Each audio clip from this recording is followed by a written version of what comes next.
Que pouvons-nous apprendre de la vie de Daniel? On découvre la vie de Daniel dans le livre de Daniel, qu'il a lui-même écrit. Et en Ézéchiel 14, 14, 20 et 28, 3, on constate des similitudes frappantes entre la vie de Daniel et celle de Joseph, le fils de Jacob. Tous deux ont prospéré sur une terre étrangère après avoir interprété les rêves de leur roi et ont connu leur ascension grâce à leur fidélité à Dieu. Après le siège de Jérusalem, Nabuchodonosor, le roi de Babylone, a choisi de jeunes hommes issus de familles nobles d'Israël, d'apparence agréable et capables d'apprendre, afin qu'ils soient formés dans la science des Babyloniens. Après 3 années de formation, ils allaient entrer au service du roi. Daniel 1, 1, 6. Daniel, dont le nom signifie Dieu est mon juge, et ses 3 compatriotes judéens ont reçu de nouveaux noms. Daniel est devenu Belshazzar, tandis que Hanania, Michaël et Azaria ont été appelés Shadrach, Meshach et Abednego.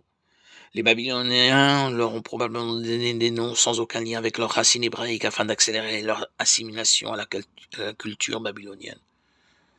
Daniel et ses amis se sont avérés être les meilleurs étudiants de ce groupe, si bien qu'à l'issue de leur formation, ils sont entrés au service du roi Nabuchodonosor. Le premier pas de foi de Daniel a été son refus, partagé par ses amis, de manger la nourriture et de boire le vin servi à la table du roi, qu'ils considéraient comme souillés et ont préféré devenir végétariens.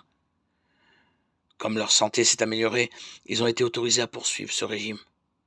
Leur éducation a abordé toutes les sciences babyloniennes, et Daniel a également reçu de Dieu l'aptitude d'interpréter les rêves et les visions.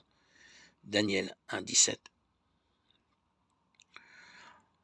La deuxième année de son règne, Nabuchodonosor a été troublé par un rêve dont il ne comprenait pas le sens. Alors il a ordonné à ses magiciens, enchanteurs, sorciers et astrologues non seulement de lui interpréter son rêve, mais aussi de le lui raconter. Ils se sont dit prêts à interpréter le rêve du roi s'il leur racontait, mais ont ajouté que de lui révéler ce qu'il avait rêvé était humainement impossible. Alors le roi a décrété que tous les sages, y compris Daniel et ses camarades, devaient être mis à mort. Après que Daniel a cherché Dieu par la prière, le mystère du rêve du roi lui a cependant été révélé, si bien qu'on l'a mené devant le roi afin de le lui interpréter. Daniel a immédiatement attribué sa capacité à interpréter les rêves au seul vrai Dieu. Daniel 2, 28. L'élément le plus important du rêve était qu'un jour, Dieu établirait un royaume qui durerait éternellement et détruirait tous les royaumes humains qui l'ont précédé. Daniel 2, 44, 45. Le roi Nabuchodonosor a honoré Daniel pour sa sagesse et l'a établi chef de tous les sages de Babylone.